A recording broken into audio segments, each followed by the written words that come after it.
Hey everybody, welcome back to Tim Travels. It's Terry, your host. So, on Monday night, the Ryan Day Redemption Tour ended. It had its final show.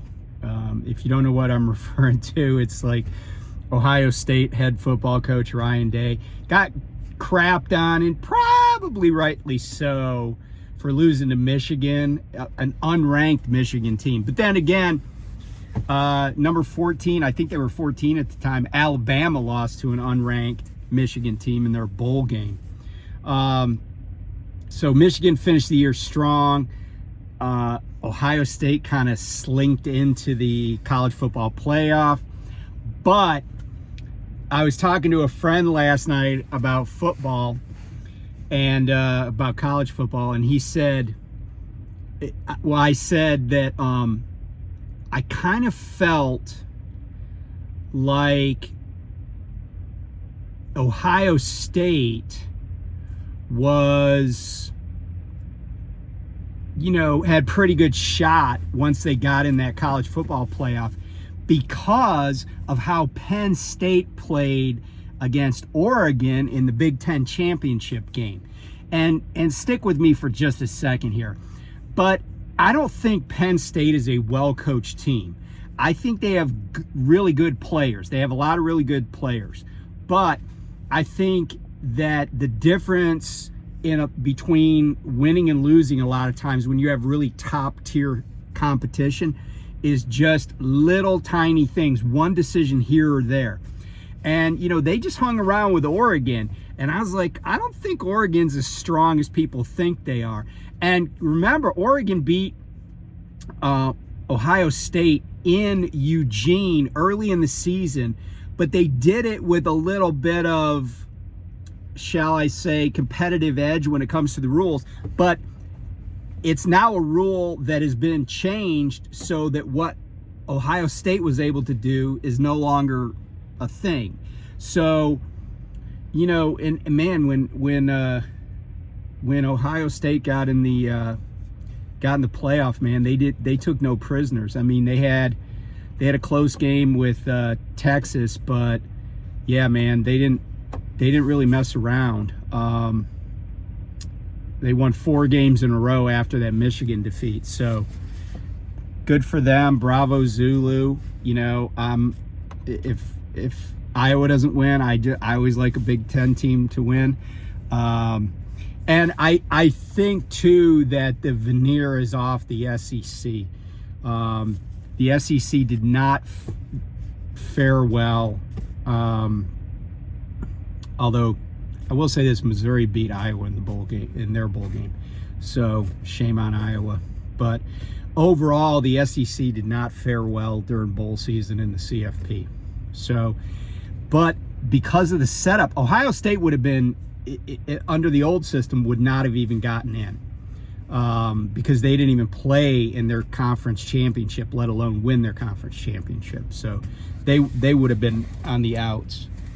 I'm actually going to roll my window down here because even though it's only like 24 degrees here in Max Meadows, Virginia at the Loves, the sun's kind of warm because by this time in January, the sun's a lot more powerful than it is in December. So enough about college football and the power of the sun. I wanted to talk a little bit about, Lyle did a video the other day, Lyle over No Hippie Trucking and Transportation. He did a video the other day on winter driving tips and some important tactical considerations. But I want to talk about what I would call strategic considerations for winter driving. And, it was crazy, but I was scrolling through my news feed, and it said that I-95 in Nassau County was closed, shut down. And I was like, huh. And I started, thinking in my head of a map of I-95 in the New York City area. And then I was like, wait a minute. I-95 doesn't run through Nassau County, New York. which is right outside of New York City, but on Long Island.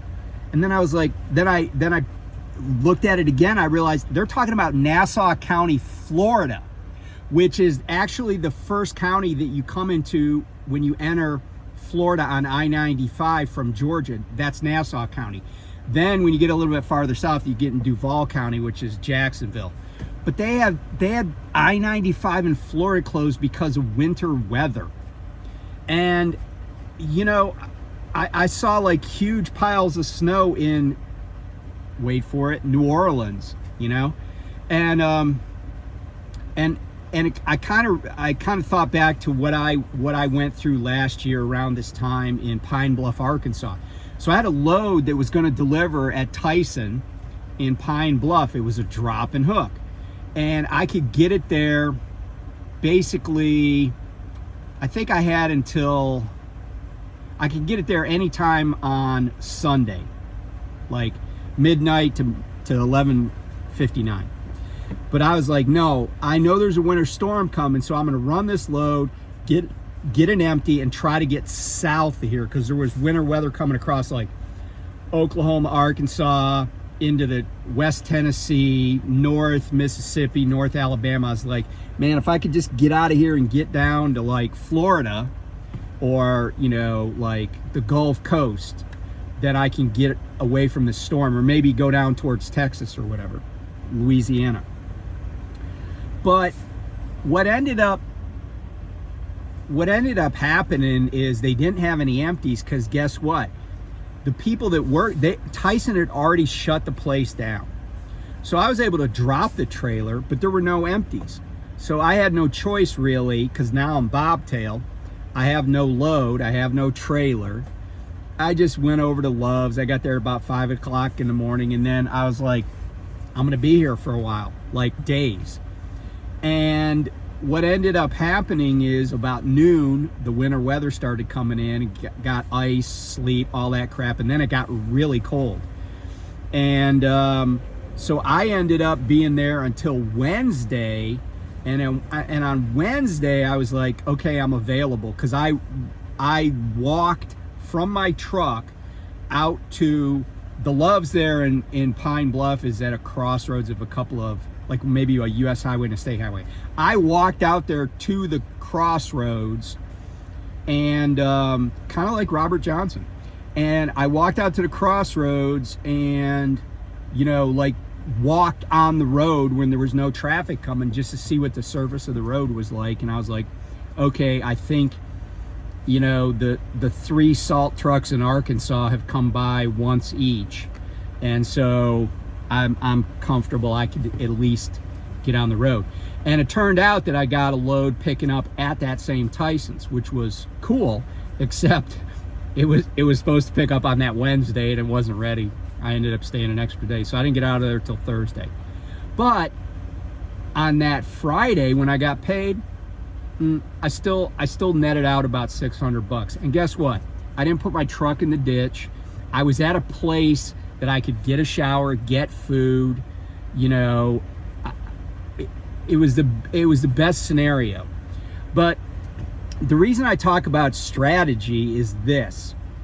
First of all, if you're a truck driver, you got no business being on the road when you haven't checked the weather. Now, every once in a while, something crazy will happen that wasn't forecast, but that's exceedingly rare, exceedingly rare. And I use several weather apps. I use the Weather Channel. I even have people that do weather that I watch on YouTube. I use Ventusky, which is a wind app, but it's really accurate. And then I have the NOAA climate weather app that I use. But and I also have one that I pay for called Weather Omega, and that one gives you, like, if you pick an area, it will give you every single storm warning, tornado warning, everything, and it's really high. What do I want to say? Resolution radar. Because I'm kind of a little bit of a weather geek. But anyway, here's where I want to go with this idea of the theory. So one time my daughter called me and she said, "Hey, Dad, Joe's taking a load to Buffalo," and Joe's my son, who is also at Prime. He's not at Prime anymore either. And I was like, why? Does he want to just get stuck in a snowstorm? Well, he took this load and he went up there, and sure enough, he did get stuck in a snowstorm. He also had a minor mishap at a rest area, because that was all the farther he could get. That was as far as he could go. And here's why I would have said, no, I'm not taking that load. And it's because when you take a load to a place, you might be like, no, I can get this there on time. But what happens if, like the Tyson I went to, nobody's there, right? And I actually thought, because it was drop and hook, I'm like, oh, I could ditch the trailer and get an empty and get out of there. Well, they hadn't even unloaded enough trailers for there to be an empty. So I was stuck. But a lot of times people will be like, oh, I got to get this there on time. And especially when it's, you know, it's a place that's going to get socked in with snow, like Buffalo, or a place that can't handle snow. See, for example, any place on the Gulf Coast, any place other than maybe Virginia that was in the Confederacy. That's actually how I use history to predict weather, you know, how they're going to handle weather. But think about it, right? Like, there's snow in New Orleans. What are you going to do if you have a even a drop and hook at some Walmart down there? There's a Walmart in Robert, Louisiana, I used to go to. But why even try to go there? If you got a live unload, what are the odds that anybody's even going to be there? Okay? So that's the thing. When you're looking at a load, it's not just about whether you can get it there, but whether there's going to be anybody there to accept it. Because a lot of these states, I'm sure this is the case down south, and because it even happens in like Pennsylvania, where they can handle snow. The state government, the state DOT, the police, whatever, they'll just be like, hey, we're shutting all the roads down, you know. I know in Maryland, if it's bad enough, they'll be like, you know, don't be on the roads. And it doesn't matter if they're going to really enforce it. But here's the thing. When they say don't be on the roads, do you really think somebody that makes $12.25 an hour is going to risk wrecking their car to go into a warehouse where they're going to be the only one that shows up? No, they don't care if there's 80 semis that are supposed to show up today. They don't care. Why? Because they don't get paid enough to care. But also, they're just trying to follow instructions, and they know they don't belong on the roads. And if the people that are going to load or unload you don't belong on the roads, then you don't belong on those same roads. It doesn't matter that you can get there, because you're just going to be sitting anyway. Except the chances are you're going to be sitting in a place that you don't want to be. At least when I was sitting in Pine Bluff, I was at a Love's. I had, you know, unlimited refills, right? Got to have my Diet Coke no matter how bad the storm is. I had unlimited showers because I always pumped a lot of fuel there. And I had points, I'm sure. They had food. And, you know, I had my truck, I had my fridge, I had my microwave, you know, and I was safe.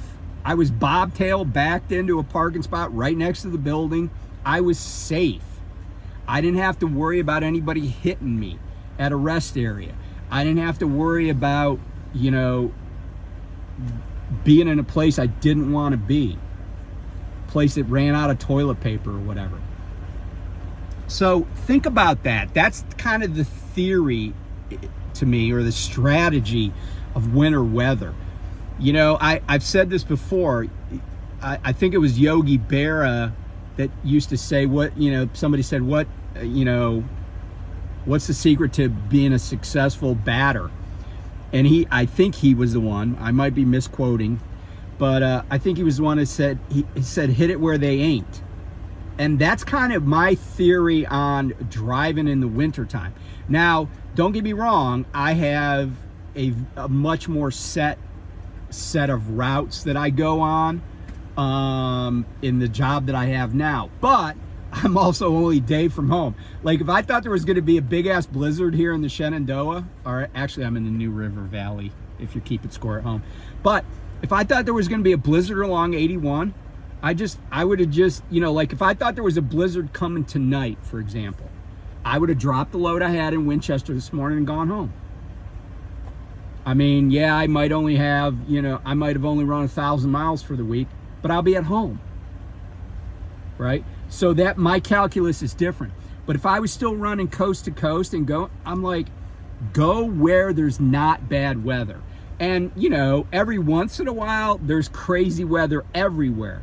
But if there's crazy weather everywhere and you feel like you just got to run somewhere, run up north. Go north, young man, right?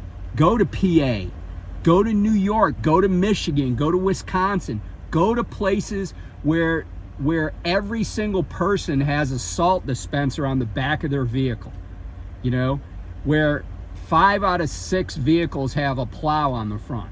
Go where the winter is. I mean, because I grew up in Western New York, right? I grew up on the shores of Lake Ontario. I didn't really think winter was that big of a deal. Like, my dad had a 2-wheel drive car, rear wheel drive at that, right? A big Pontiac Catalina. He would just get in that car and go to work in Rochester. Like, we didn't think anything of it. But that's because we were spoiled, right? We had really good, plow crews at the state, county, and municipal level.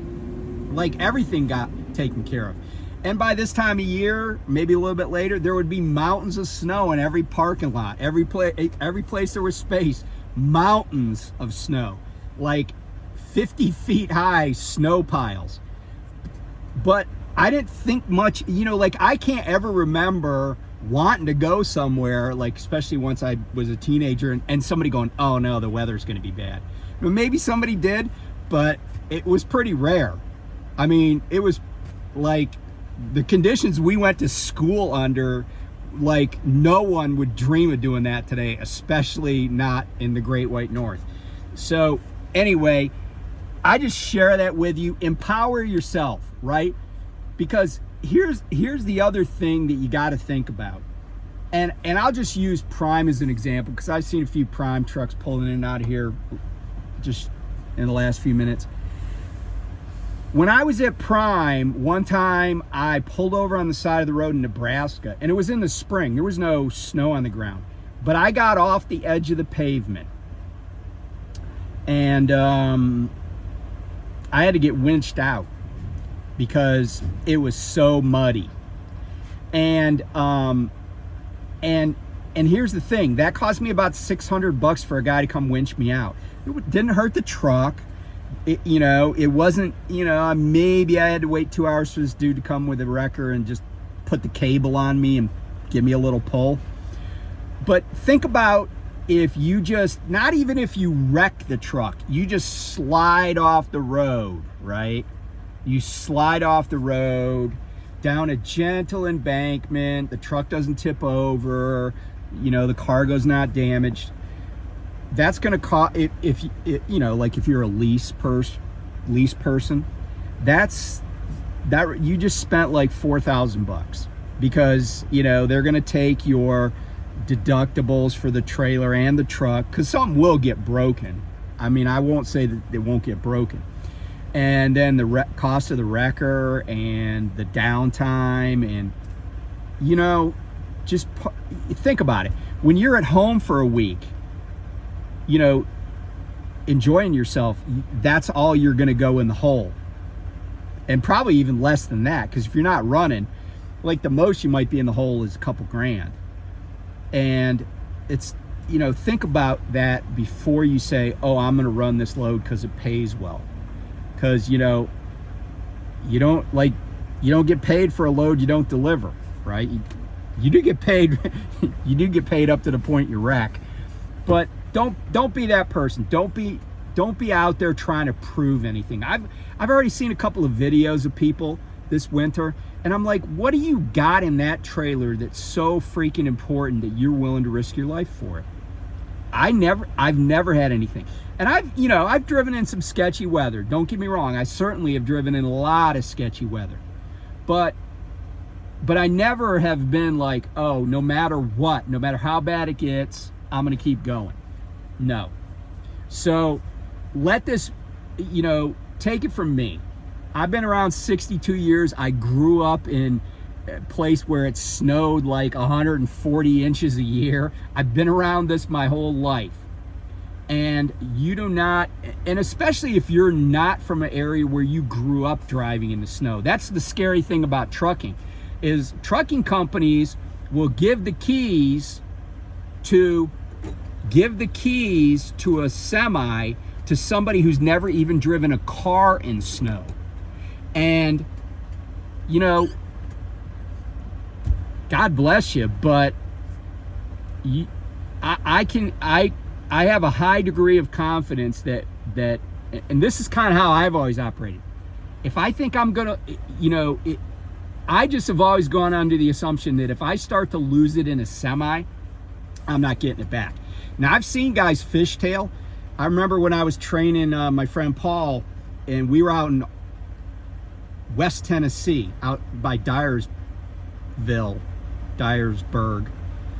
out towards the Mississippi, and this freaking Walmart truck went by us, and we went over a bridge, and we were doing like 45, and I think Paul was driving at the time, and we were about to switch, and Paul was doing like 45, being nice and cautious, and this Walmart truck goes flying by us, and he started to fishtail on this bridge, and I was like, and Paul slowed down. Paul just got off the gas. He just started to coast, and I was shocked the guy didn't lose it, but I bet he was probably, a few degrees away from losing it.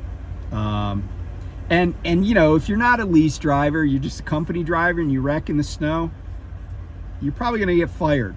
So just save yourself the trouble, man. Nothing makes me feel great or better than just being in my truck and waking up, and my truck, like one time my truck was completely covered in ice. Like it was like, and I think I took a picture of it. Let me see if I got that picture.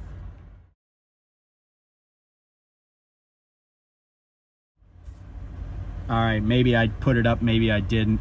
But if I did, you could see the truck was covered in ice. And you know what? I got parked up before that ice storm started, and I just told my fleet manager, hey, I'm shutting down for 24 hours. And that was in Michigan. And I was like, get off the road, let the crews do their thing, and get away from all the people that are like going crazy on the roads. So anyway, yeah, be safe. If it's a place they don't have snow plow guys, aren't there, salt trucks aren't there, get off the road. You don't belong on the road. Nobody does. April will be here soon enough. Anyway, talk to you soon. Bye.